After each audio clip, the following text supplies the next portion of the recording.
Le résumé du film commence dans l'un des châteaux médiévaux, où nous voyons une princesse endormie dans une tour, les mains enchaînées avec des fers sous une garde stricte.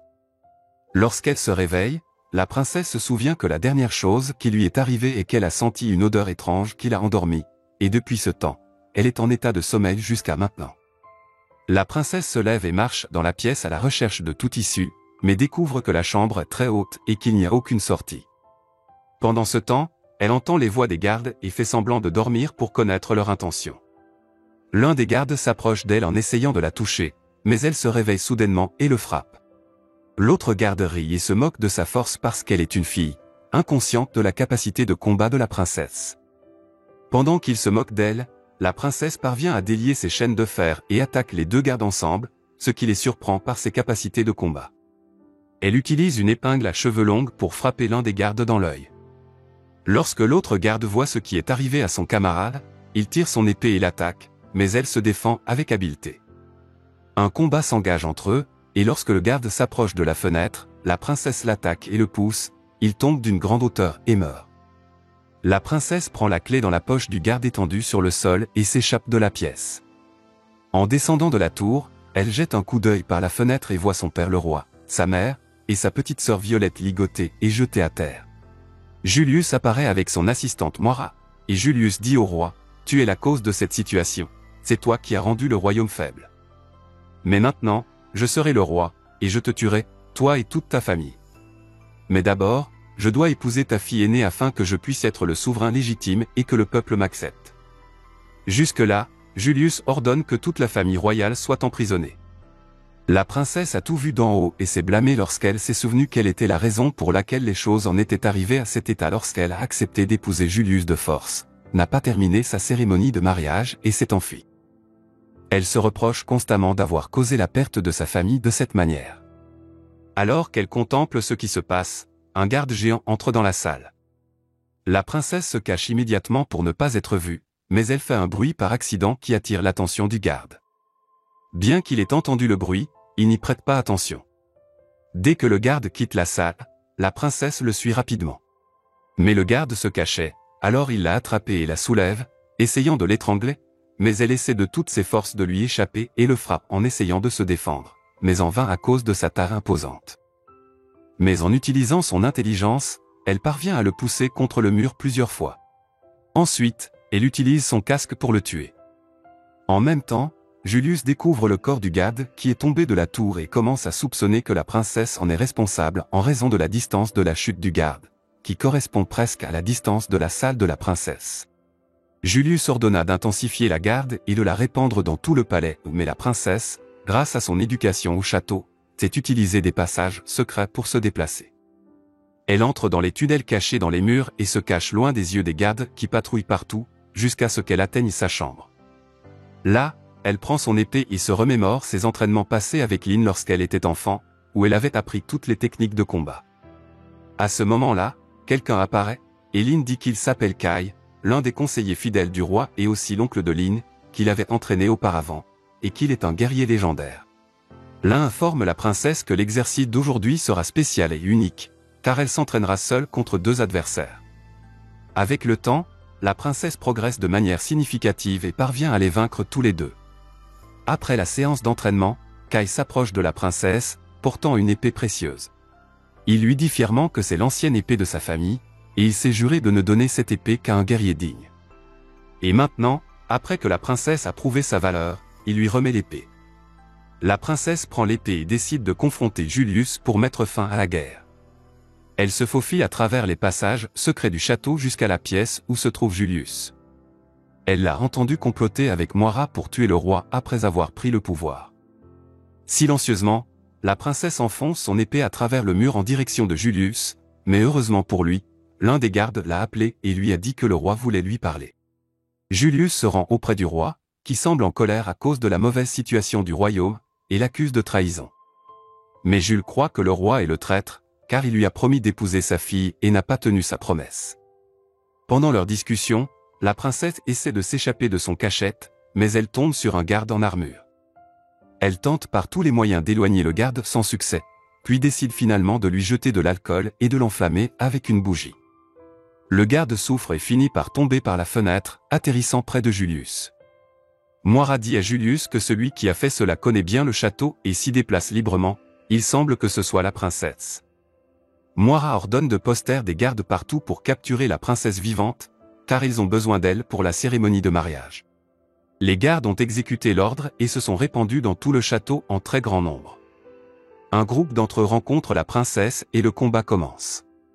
Elle continue de les tuer un par un, aucun garde ne pouvant l'approcher. La princesse poursuit sa course, rencontre de nouveaux groupes de gardes et les tue également. Cependant, les gardes parviennent à l'encercler de toutes parts. Souffrant de blessures aux mains, elle essaie de chercher une issue. Elle trouve une fenêtre devant elle et décide de sauter. Elle attrape un grand morceau de tissu et parvient à marcher sur le mur extérieur du château jusqu'à atteindre une autre fenêtre. Elle saute à l'intérieur de la pièce, se cache et commence à panser ses blessures pour arrêter le saignement. Elle se souvient du moment où elle a appris que son père, le roi, voulait la marier à Julius, mais elle a refusé, et que le roi était déterminé à le faire parce qu'il n'y a pas de fils qui hérite du royaume, et si le roi meurt, le pouvoir sortirait de la famille. Il lui conseilla de penser à l'intérêt du royaume plutôt que de se concentrer sur elle-même. La princesse a continué à penser à tout ce qui s'était passé jusqu'à ce qu'elle se réveille au son de quelqu'un entrant dans la pièce où elle se cachait. Lorsque cette personne s'est approchée, la princesse l'a attaqué avec l'intention de le tuer, mais elle fut surprise de découvrir qu'il s'agissait de Lin, son entraîneuse, venue pour l'aider, la soigner et sauver le royaume avec elle. La princesse demanda à Lin ce qui s'était passé la nuit précédente. Lin lui dit que Julius les avait attaqués cette nuit-là après que la princesse ait refusé de l'épouser accompagnée d'une grande armée. Ils n'étaient pas préparés à faire face à cette attaque. Ils avaient pris le contrôle de la ville entière, et Julius avait déclaré qu'il se vengerait d'elle et de sa famille. La princesse lui demanda alors où se trouvait sa famille, et Lin lui répondit qu'ils étaient dans les cellules à côté de la cuisine et qu'ils devaient d'abord passer par celle-ci pour les rejoindre. Ils se dirigèrent ensemble vers la cuisine, où ils ne trouvèrent que 3 gardes, et ils purent les tuer facilement. Soudain, Moira est apparue, utilisant sa corde pour combattre Lin et la princesse ensemble, et a attaché la princesse par le cou, sur le point de la tuer. Mais Lin a réussi à détacher la princesse et lui a dit d'aller sauver sa famille pendant qu'elle restait pour combattre Moira et l'arrêter. La princesse se dirigea rapidement jusqu'à atteindre un donjon, où elle trouva 3 gardes et réussit à les éliminer seule. Le roi voit pour la première fois sa fille se battre avec un tel courage, et la famille se réjouit car elle va enfin sortir de prison. La princesse leur dit de la suivre pour qu'elle puisse les protéger. Mais soudain, un garde apparaît et la frappe à la tête, la faisant perdre connaissance. Lorsqu'elle se réveille, la princesse se trouve dans la salle du trône, où Julius se tient devant elle, lui ayant attaché les mains, et Moira entre, tenant Lin enchaîné après l'avoir vaincu. Julius dit à la princesse qu'elle est la cause de tout ce qui s'est passé et ajoute que les choses n'auraient jamais atteint ce point si elle l'avait épousé.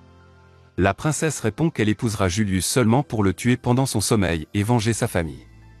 À ce moment-là, Julius ordonne aux gardes de tuer la princesse et annonce au roi qu'il épousera sa plus jeune fille, Violette. Pendant ce temps, la princesse regarde Lin, et Lin comprend ce que la princesse prévoit de faire. La princesse frappe le garde à côté d'elle pour attirer l'attention de tout le monde. Lin saisit rapidement l'occasion, prend Violette et s'enfuit. À ce moment-là, un garde attrape la princesse et la jette par la fenêtre. Elle tombe dans l'eau, se trouvant ligotée et incapable de nager. Bien qu'elle se sente résignée et désespérée face à la mort, elle se souvient des paroles de Lin et de Kai, qui lui ont dit qu'elle était une vraie guerrière, l'encourageant à persévérer et à ne pas abandonner. Elle rassemble ses forces et parvient à délier ses chaînes et à nager jusqu'à la surface, puis retourne au château.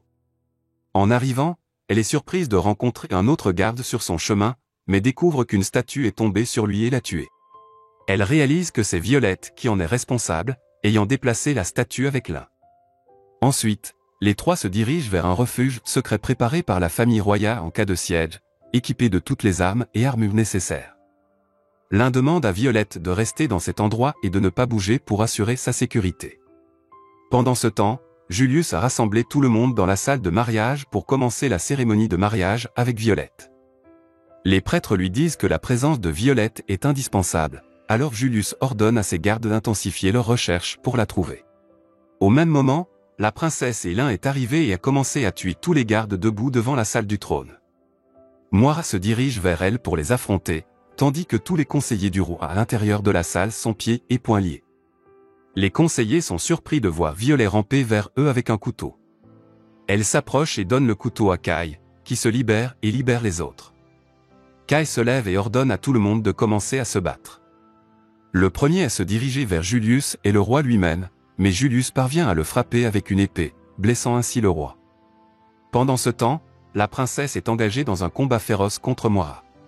Elle parvient à la maîtriser et utilise la corde de Moira pour la lier, puis entre directement dans la salle du trône. À son entrée, elle découvre que son père est blessé, et sa surprise grandit lorsqu'elle voit que Julius a tué l'un après un combat entre eux. La princesse se précipite pour tuer Julius, mais malheureusement, il est plus fort qu'elle et réussit à la vaincre, la blessant aux jambes sans la tuer immédiatement. Il l'emporta dans la cour du château et le laissa tomber devant tout le royaume et cria en disant « La princesse que vous suiviez est désormais à genoux devant le nouveau roi, et vous devez également obéir aux ordres pour que ce qui lui est arrivé ne vous arrive pas. » Puis il commence à parler au peuple, leur promettant qu'il sera un dirigeant fort, contrairement à l'ancien roi. Mais la princesse profite de cette opportunité, réussit à lui arracher l'épée et le tue enfin. Elle rend la couronne à son père et lui dit qu'ils sont les plus dignes de régner sur le royaume. Le roi prend ensuite l'épée et annonce que ce jour est celui du nouveau souverain du royaume, et leur dit qu'il n'a pas besoin d'un prince pour hériter du règne après lui car la princesse a prouvé sa force et son aptitude à gouverner le royaume après lui. Il exprime sa fierté pour sa fille, car elle a restauré l'honneur et la dignité de la famille devant tout le royaume, et il la remercie pour ce qu'elle a fait. Au sommet de sa joie, la princesse découvre que l'un est seulement blessé et non morte. Elle court vers elle pour l'embrasser, et toutes deux se réjouissent que la princesse puisse maintenant se dire une véritable guerrière. Ainsi se termine le film du jour. N'oubliez pas de liker, de vous abonner et de partager cette vidéo pour soutenir notre chaîne et rester informé des dernières publications.